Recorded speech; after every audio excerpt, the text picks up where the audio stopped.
여호수아서 22장 10절부터 12절까지만 보겠습니다. 여호수아서 22장 10절부터 12절까지 제가 봉독합니다. 르우벤 자손과 므낫셋 반지파가 가나안 땅 요단 언덕가에 이르자 거기서 요단가에 제단을 쌓았는데 보기에 큰 제단이었더라. 이스라엘 자손이 들은즉 이르기를 르우벤 자손과 갓 자손과 므낫셋 반지파가 가나안 땅의 맨 앞쪽 요단 언덕가 이스라엘 자손에게 속한 쪽에 제단을 쌓았다 하는지라. 이스라엘 자손이 이를 듣자 곧 이스라엘 자손의 온 회중이 실로에 모여서 그들과 싸우러 가려 하니라. 아멘.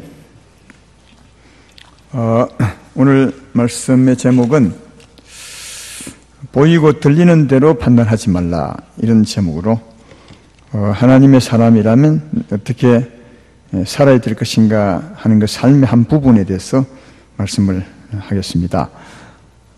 여호수아서를 공부하고 있는데 여호수아서는 하나님의 약속의 땅을 그 12지파가 차지하는 그 말씀에 대한 것이 기록되어 있습니다. 이스라엘 백성들이 그 하나님 주신 그 기업을 차지할 때 그 10지파는 요단강을 건너서 땅을 차지하게 되고, 오늘 본문에 나왔던 르우벤 지파와 또 갓 지파와 므낫셋 반지파는 요단강 저편에 건너기 전에 기업을 차지했습니다. 그래서 전쟁이 끝나고 지난주에 배웠지만 그 두 지파 반 르우벤과 갓 지파와 므낫셋 반지파는 자기 기업으로 강 저편으로 돌아가는데, 어느 날 간 이 편의 10지파 쪽에서 보니까 두 지파 반 쪽에서 요단 강가에 큰 제단을 쌓아놓은 것이 보였습니다. 제단은 원래 그 하나님의 성막에 딱 하나 있어야 됩니다. 왜냐하면 하나님이 한 분이고 거기서만 제사를 드리고 제용서를 받는데, 보니까 저쪽 건너편에 두 지파 반이 있는 그곳이 강 언덕에 큰 제단이 있습니다. 그래서 오늘 본문 마지막 절에 보면 이쪽에 10지파 이스라엘 자손들이 듣자, 그걸 보자 굉장히 흥분하고 크게 화를 냈던 것 같습니다. 그래서 실로에 모여서 의논하기를 당장 가서 싸워서 저 두 지파 반을 없애버리자, 이렇게 이제 했던 것 같습니다. 그래서 이제 그렇게 했던 것은 조금 전에도 말했지만 여호와의 제단은 한 곳에만, 성막이 한 곳에만 있는 것이고, 그리고 두 지파 반이 자기들 쪽에 제단을 쌓았다는 말은 자기들 스스로 하나님을 섬겨보겠다는 따로 그런 의미가 있는 것이고, 이것은 한 분 하나님 앞에 큰 죄를 짓는 것이 되어서 그 죄로 말미암아 이스라엘 전체가 하나님의 진노를 받을 수가 있습니다. 그래서 이 10지파 쪽에서는 그렇게 화를 내고 싸우러 가서 없애버리자, 그렇게 했던 겁니다. 그러나 아마 그곳에 그 좀 생각 깊은 분이 있어서 그렇게 하지 말고 우리가 대표자를 보내서 이 무슨 사인이 한번 알아보자. 그래서 이제 대표자를 보내게 되는데, 그때 대제사장이 비느하스입니다. 비느하스를 세워서 그 다음 이제 각 10지파니까 10지파 중에 대표자 한 사람을 뽑았습니다. 11명을 대표자를 해서 강 건너편으로 보냈습니다. 가자마자 아마 이분들이 가면서도 흥분했던 것 같아요. 뭐랄까요? 이해하지 못하는 마음으로 싸워서 당장 없애버리자는 그런 마음으로 아마 흥분하고 갔던 것 같아요. 가서 르우벤하고 그 두 지파 반을 불러다가 말하기를, 너희가 어떻게 이렇게 이런 짓을 했느냐? 이게 하나님 앞에 얼마나 큰 죄인 줄 아느냐? 제사는 한 군데만 지내게 되는데 어떻게 이게 제단을 쌓아서 너희가 하나님을 거역하느냐? 전에 우리가 아간의 죄를 지었던 것을 보지 못했느냐? 아간 한 사람 죄로 말미암아 온 이스라엘 전체가 하나님의 진노를 받아 큰 어려움을 당한 것을 모르느냐? 일로 말미암아 이스라엘이 큰 어려움을 당할 것이라 막 그렇게 쏟아 부었습니다. 그러니까 원래 대표자가 가면 먼저는 그쪽 사람들의 말을 들어보고 왜 이랬느냐 우리에게 설명을 해보라. 설명 듣고 난 후에 해야 될 텐데 설명을 듣기 전에 막 쏘아붙였던 것은 그때 얼마나 흥분하고 갔던가를 잘 알 수 있죠. 그때 이제 저쪽에 르우벤, 갓, 므낫세 반지파 대표자가 조용히 설명을 합니다. 이것은 우리가 따로 제사를 지내려고 제단을 쌓은 것이 아닙니다. 우리도 그것을 잘 압니다. 제사는 오직 하나님의 성막 한 곳에 가서 제사를 드리고 제사함 받고 하나님을 섬기는 것을 우리 너무너무 잘 압니다. 이 제사는 제사를 드리려고 따로 하나님을 섬기려고 쌓은 것이 아닙니다. 이것은 먼 훗날 우리 후손들을 위한 겁니다. 무슨 말이냐면 세월이 지나고 난 뒤에 우리가 다 돌아갔을 때, 이 세상을 떠났을 때 우리 후손들이 살게 될 텐데, 그때 후손들이 볼 때 강 이쪽에 10지파, 이쪽에 또 2지파 반이 있으니까 너희 쪽에서 말하기를 강을 중심으로 저쪽에 있는 사람들은 하나님의 사람이 아니다, 그럴 가능성이 있습니다. 예. 그때를 대비해서 이것을 쌓아놓은 것입니다. 그때 우리의 후손들이 말할 것입니다. 아니다, 우리도 하나님의 사람입니다. 이 제단을 보십시오. 이 제단은 제사를 지낸 것이 아닙니다. 다만 당신들과 우리가 한 하나님을 섬기는 백성임을 알게 하는 증거의 제단입니다. 그래서 이 증거 제단을 쌓았습니다. 그리고 이 제단의 이름이 에시입니다. 오늘 본문에서 한 장 넘겨보면 22장 34절에 그 에스라는 그 증거, 아니 제단의 이름을 설명합니다. 르우벤 자손과 갓 자손이 그 제단을 에시라 불렀으니 이것은 우리 사이에 이 제단은 여호와께서 하나님이 되시는 증거라 함이라. 이름도 에시라 불러서, 에시 뜻이 무엇입니까? 당신들과 우리 사이에 하나님이 우리 하나님입니다. 그런 증거의 이름을 붙여놓은 것입니다. 이것만 봐도 따로 제사를 드리라는 것이 아니라 먼 훗날 우리 후손들을 위해서 그렇게 하신 겁니다. 설명을 가만히 들어보니까 정말 맞는 말이거든요. 참 잘한 일이었습니다. 아마 이 설명을 들었을 때 그 대표자 11명은 굉장히 부끄러웠을 것 같다. 지구멍에 있었으면 아마 들어가고 싶은 생각이 들었을 것입니다. 왜냐하면 아니 가서 물어보고 해야 될 텐데 물어보이나고 막 흥분해서 틀린 것처럼 말했는데 들어보니까 오히려 못한 일이 아니라 잘한 일이었어요. 정말 하나님 안에서 온 훗날을 생각하면서 그때도 한 분 하나님을 섬기는 우리가 되기 위해서 이랬다. 이 설명을 들어보면 굉장히 잘한 일이었는데 이 사실을 알지도 못하고 함부로 말했던 것에 대해서 얼마나 부끄러웠을까. 그래서 그들이 부끄러운 마음을 속으로 감추고 그리고 그들을 축복하고 되돌아와서 설명을 합니다. 10지파에게 가보니까 우리 따로 하나님을 섬기는 것이 아니라 오히려 좋은 마음으로 이렇게 했습니다. 했더니 10지파 사람들이 이해하고 참 좋아했다고 그렇게 기록하고 있는 말씀이 오늘 본문 앞뒤 말씀입니다. 이 말씀 저는 교훈이 뭐겠어요? 다 알으셨죠? 보이는 대로 함부로 판단하면 안 된다 하는 겁니다. 절대로 함부로 판단하면 안 됩니다. 이 사람들은 그 일이 굉장히 나쁜 줄 아는데 알고 보니까 훨씬 더 좋은 일이었습니다. 그래서 좋은 일을 나쁘게 판단했을 뻔했다 하는 겁니다.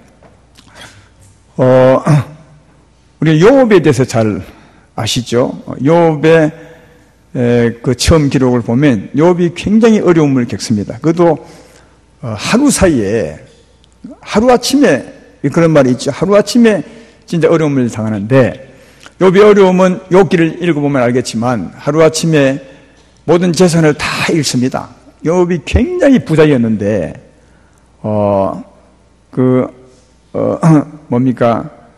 깡패 같은 사람, 불량배가 와서 종들을 다 죽이고 또 양들과 소들을 다 뺏어 가버리죠. 또 그 소식을 듣자마자 바로 또 하늘에서 번개가 쳐서 불이 내려와서 또 종들을 죽이고 소유를 살아버립니다. 또 그 얘기를 때문에 바로 또 큰 바람이 불어와서 욥의 자녀들과 아들들과 딸들이 먹고 마시는 그 집이 무너집니다. 그래서 하루 아침에 아들, 딸 다 죽고 그 만든 소유 다 잃어버리고 완전히 빈털터리가 됩니다. 거기고 욥의 아내는 욥을 버리게 되고 욥은 머리부터 발까지 악창, 종기가 나서 굉장히 어려운 형편이 되는 겁니다. 그리 되었을 때 욥의 세 친구가 찾아옵니다. 욥기에 보면 그 세 친구가 이름이 엘리바스와 빌닷과 소발이라는 사람인데 와서 보니까 욥의 상이 진짜 형편이 없습니다. 욥의 몰골도 말이 아니고요. 한번 생각을 해보십시오. 자녀를 한날에 다 잊어버렸습니다. 집이 무너지고 소유를 전부 잃어버리고, 욥은 그 아내에게 욕을 먹고 지내는 행편인데, 그 몰골은 온몸에 종기가 나서 말이 아니었습니다. 그래서 새 친구가 와봤더니 할 말을 잃었습니다. 일주일 동안 한마디도 안 합니다. 너무 비참하게 되었어요, 이 새 친구가. 일주일 후에 겨우 입을 떼는데, 이 정도 됐으면 욥을 위로하고 또 힘을 줘야 되는데, 이들이 하면 일주일 동안 생각해 볼 때 욥을 향해서 그런 마음이 안 들었던 것 같아요. 한다는 말이 어떤 말을 했냐면, 이 새 친구가 하나님이 의로우신데 하나님이 너에게 이런 어려움을 주었겠느냐, 네가 죄를 지어서 하나님을 떠났기 때문에 하나님 너에게 저주한 것이다, 이렇게 합니다. 여러분, 그 어려운 행편에 처한 사람에게 만약 그렇다 하더라도 그런 말 하면 안 되는데 그렇게 말했을 때 얼마나 힘들겠어요. 그래서 욥이 아니다, 난 그런 적이 없다, 난 하나님 앞에 죄를 지은 적이 없다, 하나님을 떠난 적이 없다. 근데 욥의 친구들은 세 사람이 돌아가면서 말합니다. 똑같이 아니다, 하나님이 그럴 수가 없다, 죄인 아닌데 이렇게 벌을 주겠느냐, 아니라 너는 죄를 지어서 벌을 받는 거라, 욥은 아니라. 여러분, 이런 그 변론이 욥기 3장부터 욥기 31장까지 어마어마하게 그 변론을 하며 싸움이 벌어지죠. 한쪽은 정죄하고 한쪽은 아니라고. 경상남도가 기다 아니다, 기다 아니다 이래가지고 그러니까 욥이 힘든데 더 힘들었던 것 같아요. 여러분도 욥기를 아는데 욥이 어떻게 해서 어려움을 당했겠어요? 이 친구들의 말처럼 진짜 하나님을 떠나 죄를 지었기 때문에 하나님께 저주를 받은 것이냐, 아니면 아니냐? 무엇입니까? 욥기는 그걸 굉장히 많이 다루고 있습니다. 근데 아니라 오히려 반대입니다. 욥이 하나님을 사랑했기 때문에 이런 어려움을 당했습니다. 욥기에 그렇게 되어 있습니다. 이 욥이 순전하고 착하고 하나님을 경외했습니다. 그래서 하나님이 욥을 사단에게 자랑하죠. 사단에게 말하기를, 사단아, 이 세상을 두루 다녀 보았을 거니와 내 종 욥을 보았느냐, 그처럼 순전하고 착한 사람이 어디 있느냐. 그렇게 했을 때 사단이 참수하죠. 하나님이 잘 봐주니까 그런 거 아닙니까? 그 하나님께서 그 소유를 한번 뺏어 보십시오. 그러면 아마 욥이 하나님이 욕할 겁니다. 그래도 욥이 그 순전함을 지키니까 하나님 또 자랑하죠. 네가 그 재산을 뺏어 보았지만 욥이 여전히 나를 사랑하지 않느냐. 아니, 그건 또 하나님이 그 몸을 잘 지켜주었기 때문에 그런 것이지, 그 몸의 건강을 뺏어 보십시오. 그러면 욥이 욕할 겁니다. 그럼 건강도 뺏어 보라.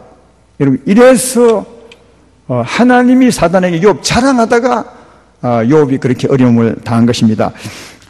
다 읽어드릴 수는 없지만 욥기 1장 8절을 보면 하나님의 자랑이 나오죠.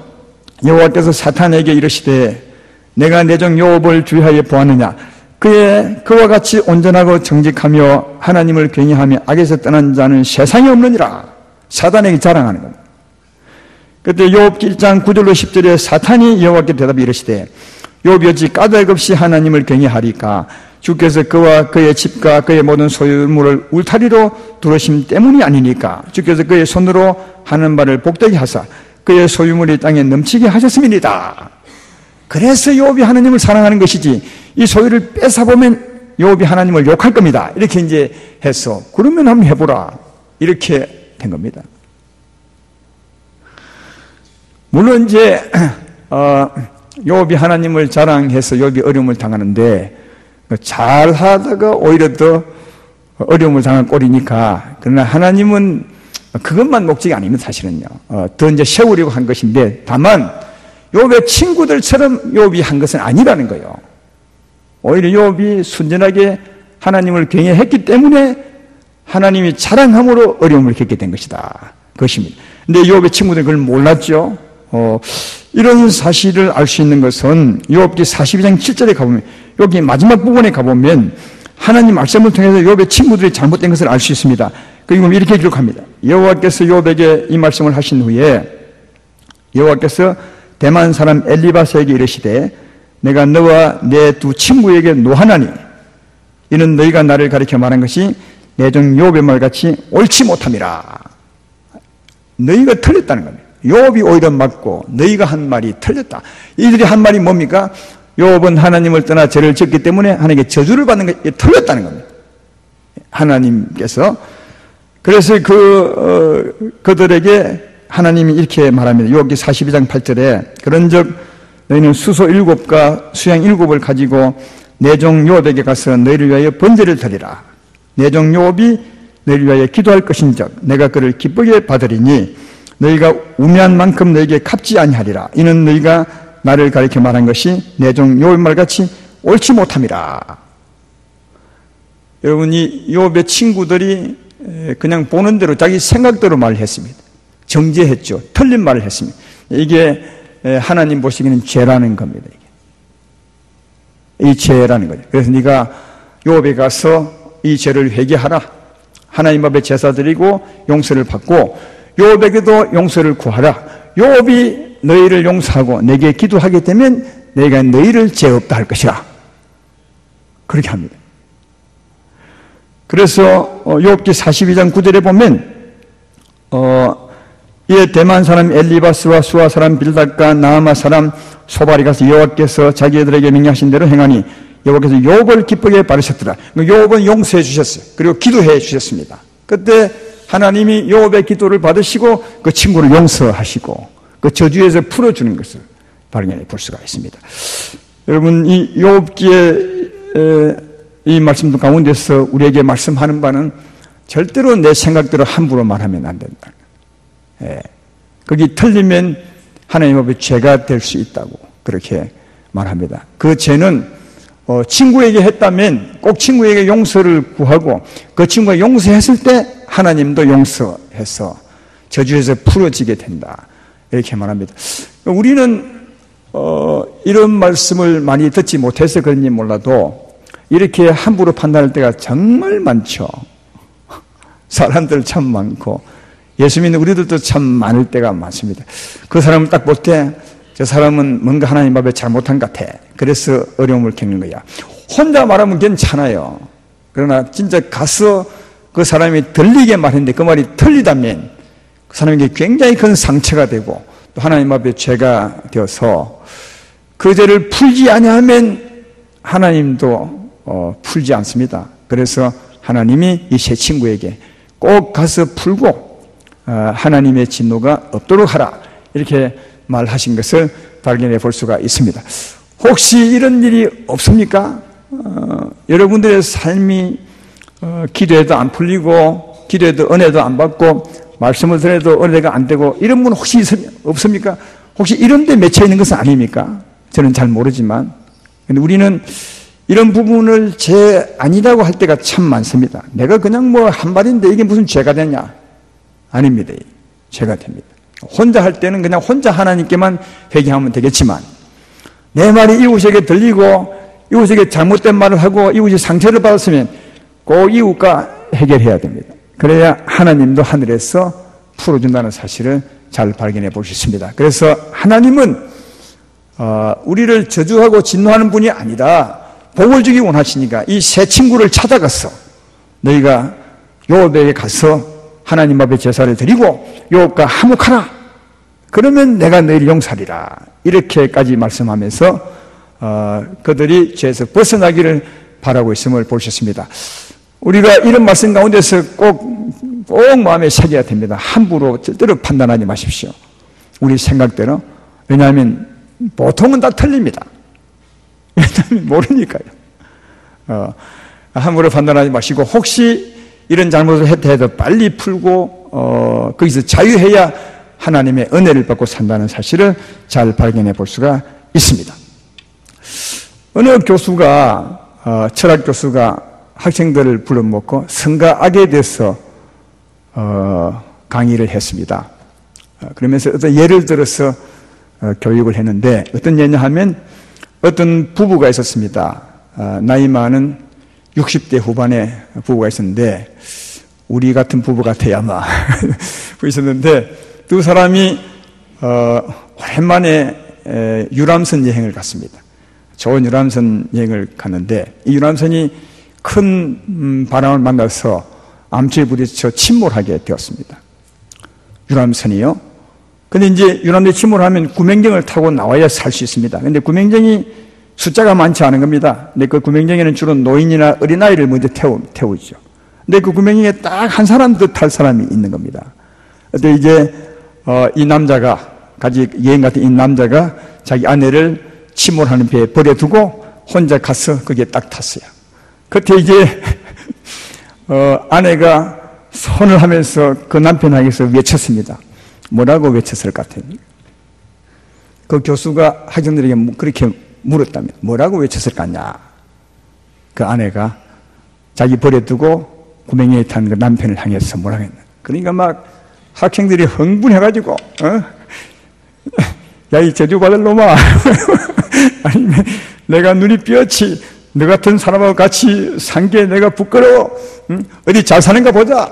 나를 버리고 간 사람 10년 못 가도 발병 날 거야. 막 했대요.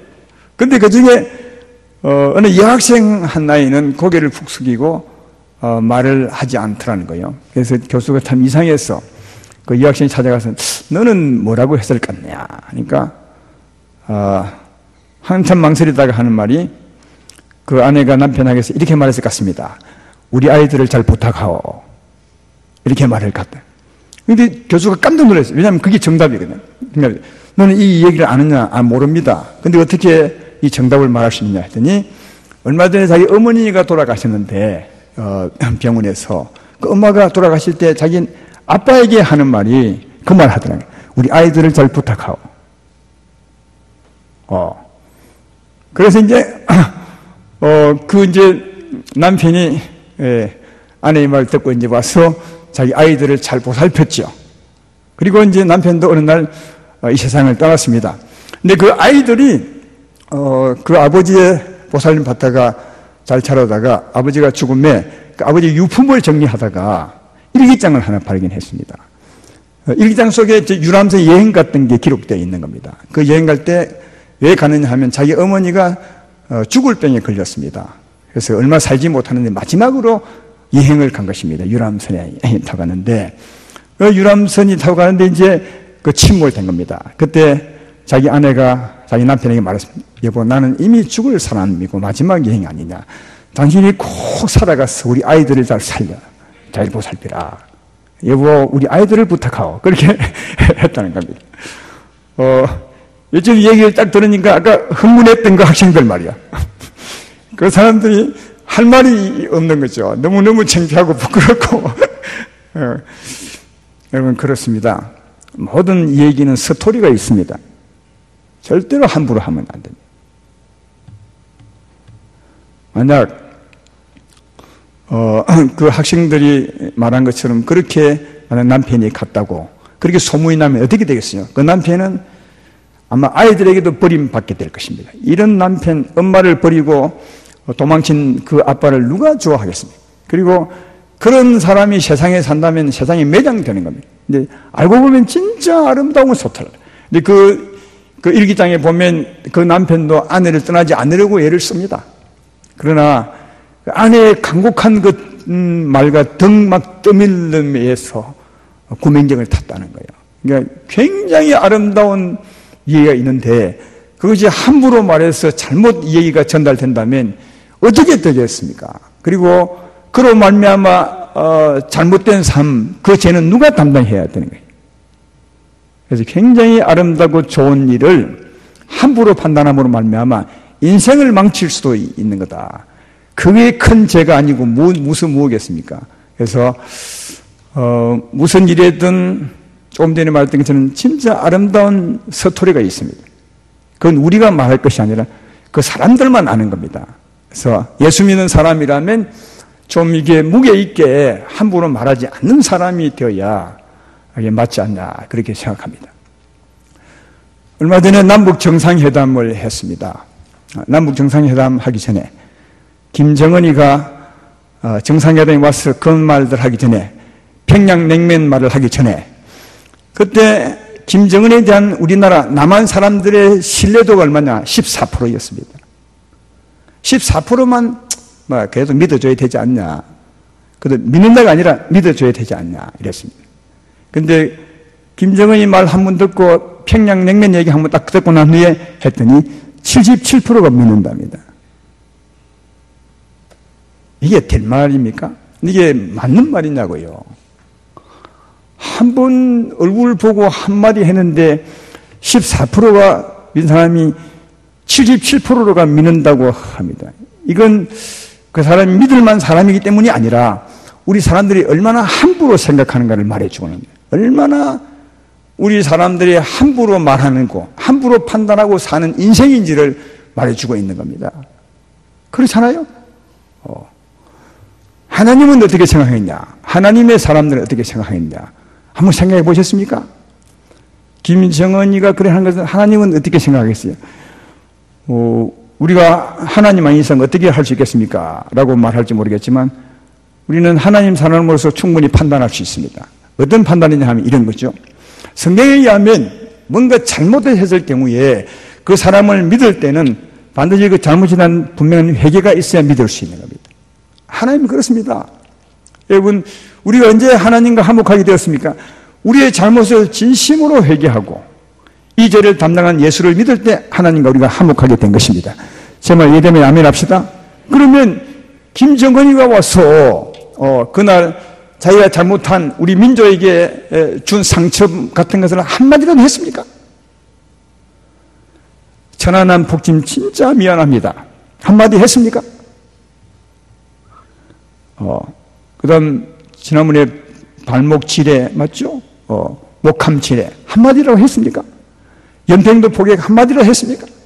그럼 그 말은 구체적으로 안 해도 칩시다. 두리뭉실하게 참 내가 남한 사람들에게 어려움을 준 것이 많습니다. 한마디 했습니까? 한마디도 한 적이 없어요. 한마디도 한 적이 없는데 어떻게 한 번 와서 얼굴을 보이면서 평양냉면 얘기했다고? 어떻게 이게 믿느냐? 이것은 그 사람이 옳고 그름을 떠나서 그 사람을 바라보는 사람들의 마음이 잘못됐다는 거예요. 너무 쉽게 요동친다는 거죠. 조금 있다 군사병 하나 벌리면 또 바로 곤두박질 할 것입니다. 그러니까 한 번도 보지 못하고 한 번도 겪어보지 못한 사람을 우리는 바로 보는 대로 듣는 대로 바로 판단해서 조금 전까지는 못 믿는 사람이 조금 후에는 믿는 사람이 되는 겁니다. 이런 것은 하나님의 사람들은 이렇게 하면 안 된다 하는 겁니다. 마태복음 5장 31절에 보면 이후에 보면 맹세하지 말라, 함부로 말하지 말라 이런 말씀이 있는데 그 결론에 이렇게 말합니다. 37절에 오직 너희 말은 옳다 옳다 아니라 아니라 하라. 이어서 지나는 것은 악에서 거듭나는 것이다. 그러니까 우리가 무슨 사항을 볼 때 그냥 옳으면 옳다 아니면 아니다 해야지 거기 내 생각을 집어넣어서 이럴 것이야 하는 죄라는 겁니다. 그 죄다. 욥의 친구들이 욥을 딱 볼 때 야, 욥이 왜 그랬을까? 누가 물으면 저는 잘 모르겠어요. 저는 모르겠어요. 왜 욥이 저런지 저는 이게 정답입니다. 근데 거기다 생각을 딱 집어넣어 가지고 하나님 앞에 죄를 지어서 그럴 겁니다. 이 죄라는 거예요, 죄. 예. 그게 악이라는 겁니다, 이게. 옳다, 옳다, 아니라, 아니라, 그게 지나는 것은 악이라는 거예요. 또 오늘 강 건너편 이쪽에 10지파 사람들이 강 건너편 재단을 보고 함부로 이 사람들이 범죄하였구만 이렇게 하고 싸우러 가자 한 그것도 죄라는 겁니다. 왜냐하면 그걸 보고 어떻게 그런 말을 할 수 있어요? 저 왜 재단을 쌓았습니까? 누가 물으면 잘 모르겠어요. 왜? 가서 말씀들을 들어보지 않았습니다. 잘 모르겠어요. 이래야 맞는 거예요. 이게 옳다 옳다 아니라 아니라 하는 거예요. 여기서 지나쳐 자기 말을 보태면 그게 죄라는 거예요. 하나님 보시기에. 오늘 이 말씀은 이 이스라엘 백성들 가나안 땅을 차지하고 난 후 이스라엘 백성들이 한 일입니다. 믿음이 진짜 좋았던 사람들. 왜? 약속의 땅을 차지하고 난 후의 사람들이니까 믿음이 최고조에 도달해 있던 사람들임에도 불구하고 사람들에게 함부로 말한다는 겁니다. 그걸 우리에게 보여주고 있는 겁니다. 우리들도 하나님을 잘 믿는다 하면서 우리의 생각을 보태어서 알지도 못하면서 함부로 말할 때가 얼마나 많은지 모릅니다. 근데 중요한 것은 그게 죄라는 겁니다. 근데 우리는 그게 죄인 줄 모르고 함부로 말하고 산다는 겁니다. 근데 이게 죄입니다. 죄이기 때문에 하나님과 교제가 끊어지고 그 문제가 해결되기 전에 교제가 끊어지고 기도해도 은혜를 받지 못하고 하나님의 보호를 받지 못할 때가 참 많다. 근데 그것 사실조차도 모르고 살아간다. 왜? 그것이 죄인 줄 모르니까. 이것이 심각한 죄임을 이제는 기억하시고 함부로 말하지 말았으면 참 좋겠다. 그런 생각이 들고, 마지막으로 야고보서 1장 19절 21절에 보면 말도 함부로 하지 말라고 되어 있습니다. 내 사랑하는 형제들아, 너희가 알지니 사람마다 듣기는 속히하고 말하기는 더디하며 성내기도 더디하라. 사람이 성내는 것이 하나님의 의를 이루지 못함이라.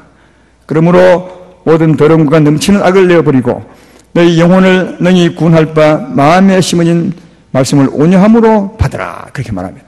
누가 함부로 말해도 그냥 함부로 대응을 하지 말고, 우리 안에 예수님은 어떻게 말하는가, 마음에 심긴 도 성령의 소원함을 따라 말하는 자가 되라. 이렇게 말합니다. 오늘 말씀의 내용은 보는 대로 판단하지 말고 또 듣는 대로 함부로 말하지 말라. 그것이 죄라는 것입니다. 예. 그러므로 사랑하는 여러분, 우리는 하나님의 사람들입니다. 내가 산 것이 아니라 주님으로 사는 자들입니다. 사람인지라 이렇게 살기가 참 힘들겠지만 그래도 가능하면 이렇게 살려고 해야 되고, 이게 못 살았을 경우에는 빨리 해결하는 자가 되어야 하나님 백성답게 사는 것이다. 그렇게 생각됩니다. 내가 사는 것이 아니라 주님으로 사는 것입니다. 그렇다면 이제는 무슨 말을 들어도 주님으로 판단해야 되고, 또 무엇을 보더라도 주의 눈으로 판단해야 되는 것을 알 수 있습니다. 주의 마음으로 주의 뜻에 비추어서 판단하고 생각하고 말하는 그런 우리가 될 때 내가 사는 것이 아니라 주님이 사는 삶을 살아가는 것이라 생각합니다. 이렇게 살려면 정말 중요한 게 하나님 은혜가 충만해야 됩니다. 성령이 충만해야 됩니다. 하나님이 나를 통치해야 됩니다. 예수의 마음이 나를 주관해야 됩니다. 언제나 살아갈 때 나의 평상시의 삶이 주의 마음이 충만할 때 어떤 걸 보더라도 주의 마음으로 대할 수 있고, 또 주님의 뜻이 충만할 때 어떤 말을 듣더라도 주의 뜻대로 판단할 수 있습니다. 그래서 우리가 예배 드리는 것은 세상에 나가서 이런 삶에 대해서 주의 뜻대로 살기 위한 것이니까 예배 속에서 하나님의 통치를 충만하게 받고 예수의 마음을 가득 채워서 세상에 나가게 된다면 그나마 주님을 기뻐하는 삶을 살아가리라 믿습니다. 오늘도 기도할 때 주님이 여러분의 마음을 통치하기를 원합니다. 주의 마음이 여러분 마음 가운데 충만하기 원합니다. 그래서 주의 마음, 주의 눈으로 살아가는 여러분이 되기를 주의 이름으로 축원합니다.